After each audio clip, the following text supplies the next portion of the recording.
November மாத மழையில் நான் நனைவேன் என்றேன். எனக்கும் கூட நனைதல் மிக பிடிக்கும் என்றாய். மொட்டை மாடி நிலவில் நான் குளிப்பேன் என்றேன்.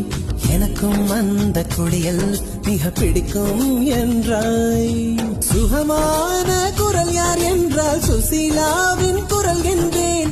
எனக்கும் அந்த குரலில் ஏதோ மயக்கம் என நீ சொன்னாய். கண்கள் மூடிய புத்தர் சிலை என் கனவில் வருவது பிடிக்கும் என்றேன். தயக்கம் என்பது சிறிதுமின்றி அது எனக்கும் தான் பிடிக்கும் என்றாய். அடி உனக்கும் எல்லாம் பிடிக்க என்னை